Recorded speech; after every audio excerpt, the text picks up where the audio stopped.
بسم اللہ الرحمن الرحیم ان الحمد للہ نحمده ونستعینه ونستغفره ونعوذ باللہ من شرور انفسنا ومن سیئات اعمالنا من يهدي الله فلا مضل له ومن يضلل فلا هادي له واشهد ان لا اله الا الله وحده لا شريك له واشهد ان محمدا عبده ورسوله وبعد فإن خير الحديث كتاب الله وخير الهدي هدي محمد صلى الله عليه وسلم وشر الأمور محدثاتها وكل محدثة بدعة وكل بدعة ضلالة وكل ضلالة في النار.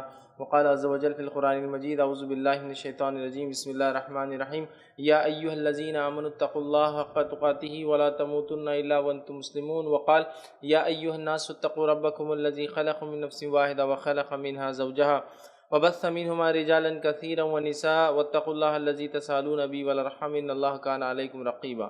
وقال يا ايها الذين امنوا اتقوا الله وقولوا قولا سديدا يصلح لكم اعمالكم ويغفر لكم ذنوبكم ومن يطع الله ورسوله فقد فاز فوزا عظيما. اللهم صل على محمد وعلى ال محمد كما صليت على ابراهيم وعلى ال ابراهيم انك حميد مجيد. اللهم بارك على محمد وعلى ال محمد كما باركت على ابراهيم وعلى ال ابراهيم انك حميد مجيد.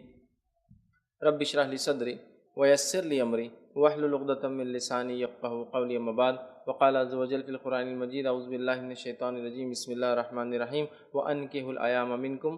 اما بعد تمام تعریفیں اس اللہ عز وجل کے لیے لائق و زیبا ہے جو تمام جہانوں کا بنانے والا اور اسے پالنے والا ہے، اور درود و سلام اس کے آخری نبی محمد صلی اللہ علیہ وسلم پر.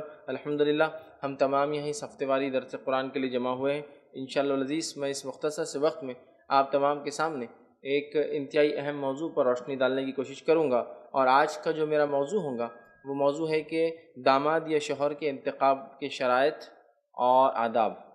ہم نے اس سے پہلے الحمدللہ بیوی کے یا بہو کے انتخاب کے شرائط اور آداب، مطلب اگر ایک انسان نکاح کرنا چاہتا ہے تو اس نکاح کے لیے ظاہر سی بات ہے اگر وہ لڑکا ہے تو لڑکی کا انتخاب ہوگا. ہم نے پچھلی مرتبہ ایک لیکچر میں یہ تفصیلاً دیکھا تھا کہ لڑکی کے انتخاب میں کیا کنڈیشن اسلام نے باندھے، اور کنڈیشنز کے ساتھ ساتھ کیا جو ہے آداب بھی لحاظ رکھا جائے وہ بھی میں نے رکھے تھے. تو ظاہر سی بات ہے جب میں نے شادی کی بات کی اور لڑکی کے لیے کیا کنڈیشن اور آداب ہو رکھے تو ظاہر سی بات ہے لڑکوں کے لیے بھی ہونا چاہیے کہ ایک انسان اگر اپنی بیٹی کے نکاح کے لیے نکلتا ہے اور ایک لڑکی کو جہاں قبول کرنے کی شریعت نے جو ہے اجازت دی ہے، مطلب ایک لڑکی کا نکاح بغیر اس کی مرضی کے نہیں ہو سکتا، تو وہیں ایک لڑکی کا نکاح بغیر اس کے ولی کی مرضی کی بھی نہیں ہوتا ہے. تو داماد کا انتخاب مطلب ولی اگر چنتا ہے تو، اور شوہر کا انتخاب مطلب ولی اپنی بیٹی سے یا ولی اپنی بھتیجی سے یا بھانجی سے یا نواسی سے یا پوتی سے، مطلب ولی چاہے والد ہو، والد نہ ہونے کی شکل میں چاچا، ماموں، نانا، دادا جو بھی ہوتا ہے اس کا، تو ولی جو ہے اپنی اس جس کو کہیں گے اس بچی سے اجازت لیں گا. ولی بھی راضی ہے اور بیٹی بھی، چونکہ یہ کنڈیشن ہے یاد رکھیں اسلام میں نکاح کے جو 4 شرائط ہیں. پہلی ہے ولی کا راضی ہونا، ٹھیک ہے. دوسرا ہے مہر کا طے ہونا. تیسرا ایجاب اور قبول، مطلب لڑکے کو لڑکی پسند ہو، لڑکی کو لڑکا بھی پسند ہو، دونوں کے لیے ضروری، لیکن ولی کا راضی ہونا ضروری یاد رکھیے، اور 2 گواہ ہو. یہ 4 کنڈیشن ہے.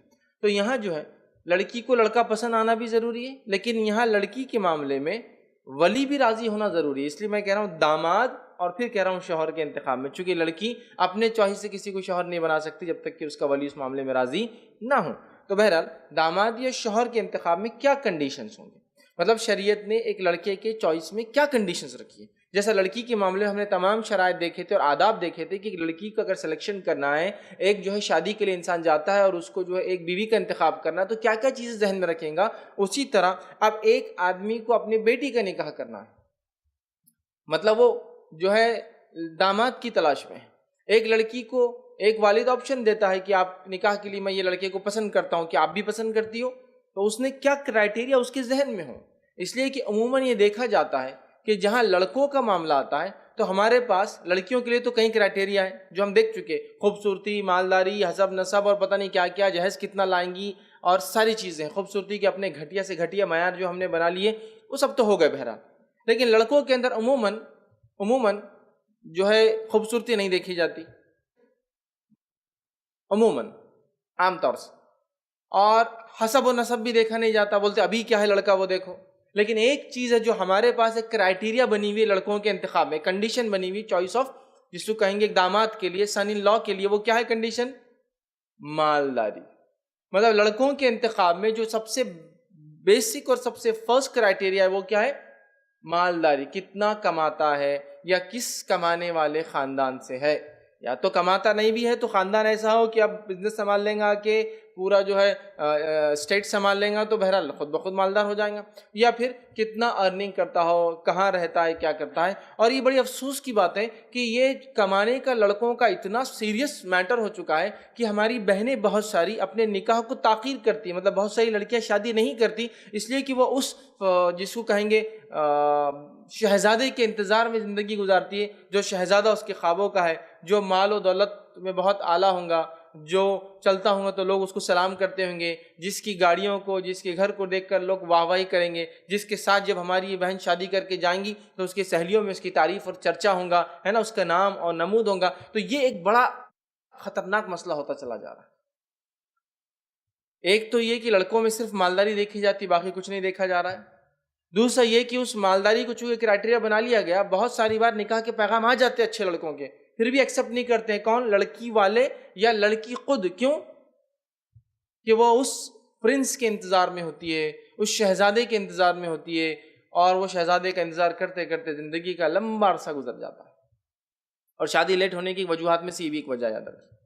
بہرحال ہم اس تفصیل میں نہیں جاتے اب شادیاں کیوں لیٹ ہوتی کیا، لیکن لڑکوں کے لیے جو ایک واحد کرائٹیریا ہمارے سماج میں چلتا ہے، کتنا کماتا ہے، جس کو یا تو اس کے والد کے سٹیٹس سے، اس کے خاندان کے سٹیٹس سے، یا اس کی ڈگریز سے اندازہ لگایا جاتا ہے کہ نہیں ڈگریز ہے تو کچھ نہ کچھ فیوچر تو انشاءاللہ برائٹ ہے. ابھی جو بھی ہے ابھی 10,000 کماتا ٹھیک ہے، لیکن ڈگریز اس کی اتنی اعلیٰ اتنی ہائی ہے کہ انشاءاللہ فیوچر میں وہ 1,00,000 2,00,000 کما لیں گا، یا کم از کم اس کے باہر جانے کے پلانس ہیں، گلف جانے کے پلانس ہیں. اگر پلانس بھی ہے تو لوگ دے دیتے، اچھا پلان ہے تو ٹھیک، پلانس ہے جانے کے، اور وہ یہ سوچ رکھتا ہے کہ بیوی کو بھی ساتھ لے جائیں گا تو بولتے بس پھر اس کو دینا چاہیے. سمجھ رہے آپ بات کو؟ تو یہ ایک بڑا اہم کرائٹیریا ہو چکا ہے ہمارے پاس. اور ایک اور کرائٹیریا اس میں کیا ہوتا ہے، مالداری کے علاوہ جو لڑکوں میں آج کل دیکھا جاتا ہے وہ یہ شارٹ فیملی ہونا.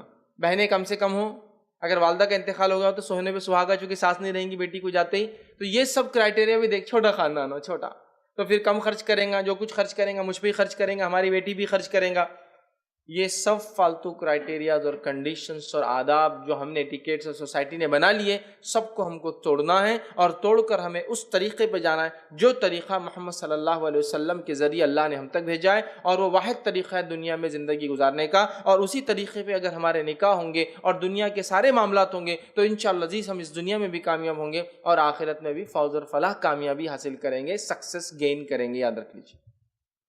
تو وہ کیا کرائٹیریا ہے کنڈیشن سے لڑکے کے انتخاب میں، چوائس میں، آئیے ہم وہ دیکھ لیتے ہیں. اور انشاءاللہ عزیز ان کنڈیشنز کے اندر کچھ واقعات بھی رکھتا چلا جاؤں گا انشاءاللہ عزیز. آئیے پہلا کنڈیشن جو ایک لڑکے کے انتخاب کے لیے، داماد کے انتخاب کے لیے، ٹھیک ہے، وہ کیا ہوں گا.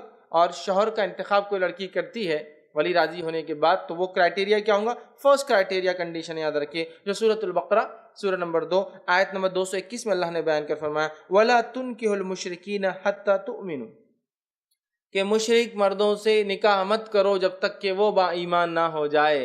آگے فرمایا مومن عورتوں کو مشرک مردوں سے زوجیت میں نہ دو جب تک کہ وہ ایمان نہ لائے. مشرک مرد سے خواہ وہ تمہیں کیا ہی بھلا لگے، مومن غلام زیادہ بہتر ہے. مطلب فرسٹ کرائٹیریا سلیکشن آف داماد میں، داماد کے انتخاب میں، وہ کیا ہے؟ ایمان والا ہونا، با ایمان ہونا. مردوں کے اس میں مطلب لڑکی کے انتخاب میں ہم نے یہ بات دیکھی تھی، لیکن لڑکی کے انتخاب میں مردوں کو ایک ایکسٹرا چوائس تھی. وہ کیا تھی؟ وہ کتابیہ سے بھی نکاح کر سکتا تھا، مشرکہ کو تو نہیں، لیکن کتابیہ اس کے لیے تھی. مطلب مومن کے علاوہ کتابیہ، کتابیہ مطلب وہ عورت جو یہود و نصارہ میں سے ہو لیکن پاک دامن ہونا وہاں بھی کنڈیشن اور شرط تھی. تو یہود و نصارہ میں سے اگر کوئی خاتون ہوتی ہے تو مسلمان مرد نکاح کر سکتا ہے، لیکن مسلمان عورت کو مومن کے علاوہ کوئی آپشن اور چوائس نہیں ہے. یہ غلط فہمی ہوتی ہے، ارے مسلمان مرد اگر یہود و نصارہ سے شادی کر سکتے ہیں بغیر مذہب تبدیل کرائے کے تو اس کا مطلب مسلمان عورت بھی نہیں. یہ کنڈیشن صرف اور صرف مرد کے لیے ہے یہ بات. تو یہاں اللہ نے فرمایا کہ مومن عورتوں کو مشرک مردوں کی زوجیت میں مت دو، نکاح میں مت دو جب تک کہ با ایمان نہ ہو جائے، اس لیے کہ مشرک مرد خواہ کتنا ہی تمہیں اچھا لگے، کسی بھی وجوہات کی بنیاد پہ جو دنیاوی کرائٹیریاز ہے، وہ اس سے زیادہ بہتر غلام ہے جو مومن ہو. تو اس آیت سے پتہ چلا سب سے امپورٹنٹ چیز اور فرسٹ کنڈیشن میرج کے لیے اگر کوئی داماد کا انتخاب کرتا ہے، شوہر کے لیے خواہش کرتی ہے ہماری بہن، تو اس کے لیے کیا کرائٹیریا ہے؟ با ایمان ہونا، جو آج کے دور میں سمجھنا اس مسئلے کو بہت زیادہ بے انتہا ضروری ہے، جبکہ ایمان کے علاوہ بھی لوگوں نے دنیاوی خوبصورتی، مال و دولت، خاندان کو کرائٹیریاز بنا لیا، جبکہ وہ با ایمان ہوتا ہی نہیں سرے سے۔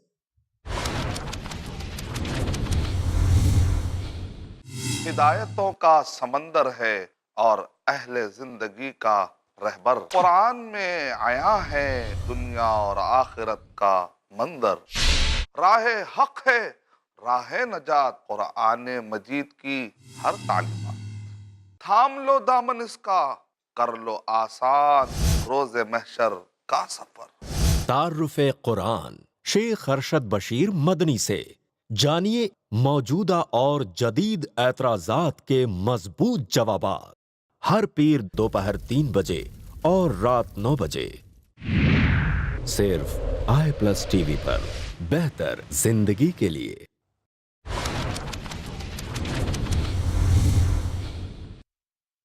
سمجھے آپ؟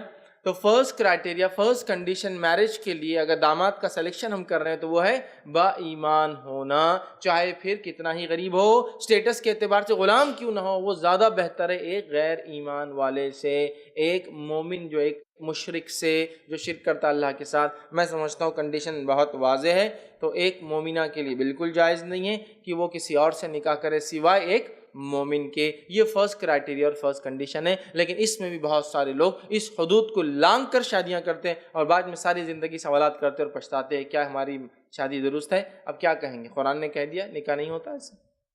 مومن ہونا کنڈیشن ہے، یا مسلمان مرد ہے تو مومن یا کتابیہ ہونا کنڈیشن ہے، اہل کتاب، ٹھیک ہے؟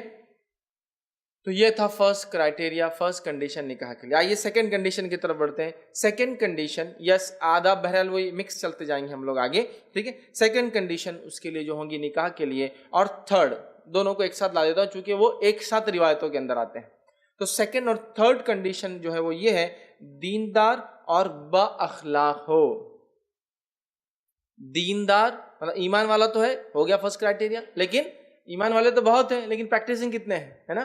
تو پریکٹسنگ ہو، دیندار ہو، سیکنڈ کرائٹیریا، اور تھرڈ با اخلاق ہو۔ اور ان دونوں باتوں کو نبی اکرم صلی اللہ علیہ وسلم حدیث میں ایک ساتھ رکھا، اس لیے میں اس کو ایک ساتھ رکھ رہا ہوں، سیکنڈ اور تھرڈ کنڈیشن۔ آئیے نبی اکرم صلی اللہ علیہ وسلم فرماتے اور کہتے ہیں حدیث کے اندر، جب تمہیں کوئی نکاح کا پیغام دے اور اس کے دین اور اخلاق اچھا ہو تو اپنی بہن یا بیٹی کو اس سے نکاح کر دو ورنہ فساد مچ جائیں گا۔ اور یہ روایت جامع ترمذی کی ہے۔ کیا فرما رہے ہیں آپ جامع ترمذی کی روایت میں؟ جب تمہیں کوئی نکاح کا پیغام دے اور اس کے دین اور اخلاق اچھا ہو تو اپنی بہن یا بیٹی اس کے نکاح میں دے دو ورنہ بڑا فساد ہوگا۔ مطلب جب تم دین اور اخلاق کو چھوڑ کر دوسرے کرائٹیریاز کے بیسس پر لوگوں کو اپنی بیٹی یا اپنی بہن دوں گے تو بڑا فساد ہوگا۔ یا دوسرا معنی ہے دیندار لڑکوں کا رشتہ آ جائے تو نکاح کر دو ورنہ فساد ہوگا، اس لیے کہ تم دوسرے کرائٹیریاز کو ڈھونڈو گے جو کہ غیر شرعی ہوں گے، یا پھر اپنے نفس پہ تم خود ظلم کر لو گے ان کرائٹیریاز کو باندھ کے، جیسا آج ہوا۔ ہم نے اپنے کرائٹیریاز اڈاپٹ کیے لڑکی کی چوائس میں، لڑکوں کی چوائس میں، آج ہمارے نکاح مشکل اور مہنگے ہو چکے ہیں، اور ہوتے بھی تو اللہ رحم کرے کئی فیصد در میں جلدی ٹوٹ بھی جاتے ہیں، ڈیورس ہو جاتا ہے، ڈائیورس ہو جاتا ہے، طلاق ہو جاتی ہے، خلع ہو جاتے ہیں۔ سمجھ رہے آپ؟ تو یہ چیز کو سمجھنا ہے۔ پھر آگے آپ فرماتے ہیں، سنیے غور سے آگے کیا فرماتے ہیں، فساد ہوگا۔ عرض کیا گیا اگر اس میں کچھ جسمانی نقائص ہو تو، فزیکل ڈسیبلٹیز بھی ہو تو، ہاتھ خراب ہے، پیر خراب ہے، انگلی نہیں ہے، ہاتھ برابر نہیں ہے، ناک ٹوٹی ہوئی ہے، کان خراب ہے، کیا پوچھا جا رہا ہے سوال کہ اگر وہ لڑکا جس کا رشتہ آیا میری بہن یا بیٹی کو فزیکل ڈسیبلٹیز بھی ہو تو، لیکن دینداری اور بااخلاق ہے، لیکن فزیکل ڈسیبلٹیز ہو تو، جسمانی نقائص ہو تو بھی، تو آپ صلی اللہ علیہ وسلم نے فرمایا ہاں تو بھی۔ پھر آپ صلی اللہ علیہ وسلم نے یہ بات 3 مرتبہ دہرائی کہ جب کوئی ایسا شخص رشتہ طلب کرے جس کا دین اور اخلاق تمہیں اچھا لگے اس سے نکاح کر دو۔ جب تمہیں کوئی ایسا شخص رشتہ بھیجے تمہاری بہن یا بیٹی کے لیے جس کے دین اور اخلاق اچھا ہو تو نکاح کر دو۔ جب تمہاری بہن اور بیٹی کے لیے کوئی شخص دیندار دین اور اخلاق والا رشتہ بھیجے تو اس سے نکاح کر دو۔ پہلے فرمایا ایک بار دیندار اخلاق ہو تو نکاح کر دو، پوچھا کیا جسمانی نقائص ہو تو، فزیکل ڈسیبلٹیز ہو تو ایگزامپل میں نے دے دیا، ہاتھ خراب ہے، پیر خراب ہے، ناک خراب ہے، دانت خراب ہے، کان خراب ہو سکتا ہے کسی مرد کا، تو کہا تب بھی دے دو، کوئی مسئلہ نہیں، اس لیے کہ اس کے پاس کیا ہے؟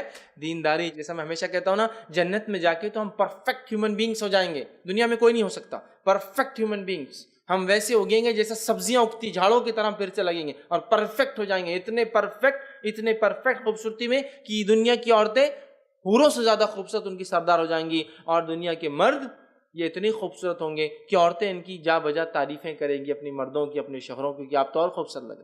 بلکہ حدیث میں آتا ہے کہ مرد گھر سے باہر نکلے گا، جب بازار جائیں گا تو جنت کے بازار ایسے بازار ہے جس کے اندر ہوائیں چلتی ہیں اور مشک اڑتا ہے، اس کے اندر مشک اڑتا ہے، وہ آ کر چہرے پر لگتا ہے، جب چہرے پر لگتا ہے تو مردوں کی خوبصورتی اور بڑھ جاتی ہے. لیکن اتنی ہی دیر میں ان کی عورتیں جو جنت میں ہوں گی ان کی خوبصورتیاں بھی بڑھ جائیں گی. جب یہ مرد گھر واپس لوٹیں گے تو ان کی بیویاں ان سے کہیں گی آپ تو اور بھی خوبصورت ہو گئے جانے سے پہلے جتنے نہیں تھے. تو وہ شوہر کہیں گے میں جب گھر سے نکلا تھا تم اب واپس آئے تو اس سے بھی زیادہ خوبصورت ہو گئی. دنیا کے بازار میں جانے سے چہرے کالے پیلے ہو جاتے ہیں، وہ بازار ویسے نہیں ہے نا. تو خوبصورتی بڑھتی ہی چلی جا رہی، مردوں کی بھی، عورتوں کی بھی، مردوں کی بھی، عورتوں کی بھی، ہے نا. ڈسیبلٹیز ختم ہو جائیں گی، پرفیکٹ ہیومن بینگس ہوں گے سب. لیکن دنیا میں چونکہ ہماری بہن نے، بیٹی نے، ان کے والدین نے، ان کے سرپرستوں نے چوائس کی تھی دینداری کی، اور دیندار لڑکے سے نکاح کیا تھا، گو اس میں تھوڑی فزیکل ڈسیبلٹیز تھی، تو ان کو اس چوائس کا اجر ملے گا ادھر، اور ہمیشہ کی زندگی آرام سے گزرے. بہرحال تو کیا حدیث میں آ رہا دیکھیے آپ، جس کی دینداری اور اخلاق. ٹھیک ہے، اب دیکھیے نبی اکرم صلی اللہ علیہ وسلم تو پہلے کیا کرے، دینداری اور اخلاق دونوں کہہ رہے، اس لیے کہ کبھی ایک انسان دیندار ہو سکتا ہے، نمازی ہے، روزے دار ہے، پرہیزگار ہے، لیکن اخلاق اچھے نہیں ہوتے ہیں. کیسا؟ کنجوس ہے، کنجوس ہے، دیندار ہے، دینداری میں کوئی کمی نہیں، اب کنجوس دیتا ہی نہیں خرچ کو. ٹھیک ہے، یا اسی طرح ایسی کوئی عادت ہے جو آپ کو جس سے گھن آئے، ناپسند ہو. نماز میں کوئی کمی نہیں، دین میں کوئی کمی نہیں، لیکن اخلاق میں کمی ہو سکتی ہے. تو کہا دینداری اور اخلاق دونوں دیکھو. تو جیسا مثال کے طور پر خرچ نہ کرتا ہو، یہ بھی ہے. اسی طرح جو ہے بات چیت درست نہ کرتا ہو، دیندار پورا ہے لیکن بات چیت برابر نہیں ہے نا، ہوتا ہے نا. اب کوئی سوال کریں گا، ایک مرد کی دینداری تو پتہ چلتی ہے، اخلاق کیسے پتہ چلیں گے کہ وہ بیوی کے ساتھ کیسا رہتا ہے؟ تو علماء لکھتے ہیں اس کے گھر کے عموماً مرد کیسے رہتے ہیں عورتوں کے ساتھ، اس سے آپ پتہ کر سکتے ہیں وہ بچہ بھی کیسا رہیں گا. ایک عمومی طور سے جیسے کہ والد کا کیا بیہیویئر ہے والدہ کے ساتھ، بھائی کا کیا بیہیویئر ہے اس کے بھابھی کے ساتھ، تو اس سے ان کے گھر کے مردوں کا سلوک عورتوں سے پتہ چل سکتا ہے، کوئی سی ناممکن چیز نہیں.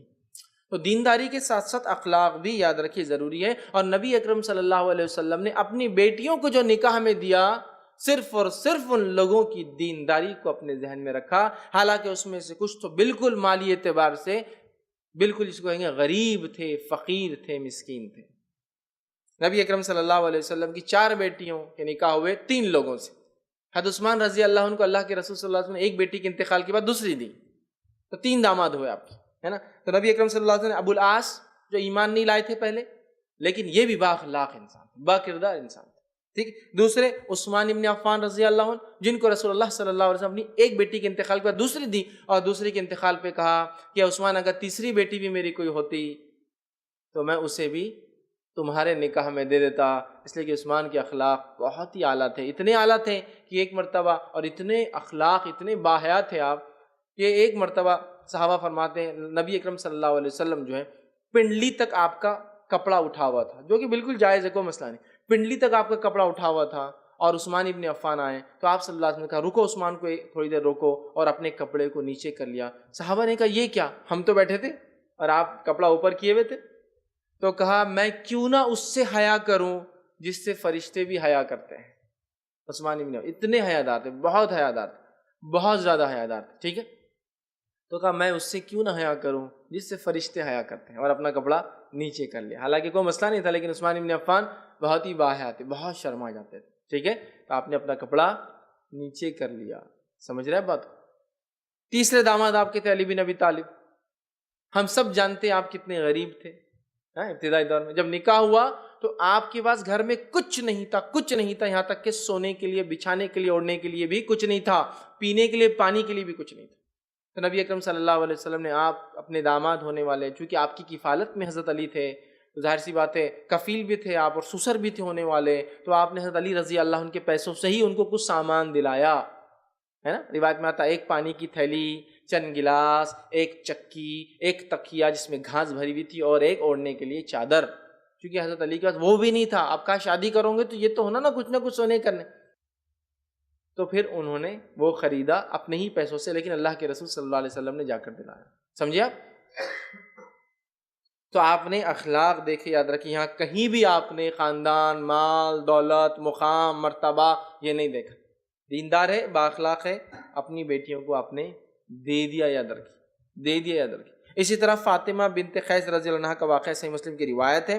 وہ اپنا واقعہ بیان کرتی کہ میں نے نبی اکرم صلی اللہ علیہ وسلم کے پاس میں گئی جب میرے شوہر سے میری جو ہے طلاق ہو گئی. تو میں گئی اور کہا اللہ کے رسول صلی اللہ علیہ وسلم مجھے دو لوگوں کے رشتے آئے ہیں، میں کیا کروں؟ نبی اکرم صلی اللہ علیہ وسلم نے دونوں کے تعلق سے بیان کیا کہ اس میں ایک یہ خرابی اور اس میں ایک یہ خرابی ہے. تو وہ کہتی میں نے دونوں سے نکاح نہیں کیا اور ایک تیسرے انسان سے جو ہے نکاح کر لیا. پھر وہ فرماتی ہے آپ سے ان کا ارشاد سن کے انہوں نے کسی اور سے نکاح کر دیا، اور انہوں نے جو اسامہ بن زید رضی اللہ عنہ سے نکاح کا پیغام ان کو آیا، اور نبی اکرم صلی اللہ علیہ وسلم پھر مشورہ لیا، اور نبی اکرم صلی اللہ علیہ وسلم نے اچھا مشورہ دیا، اور وہ کہتی ہے کہ میں نے پھر نکاح کر لیا اور اللہ نے نکاح میں خیر و برکت دی. سمجھا؟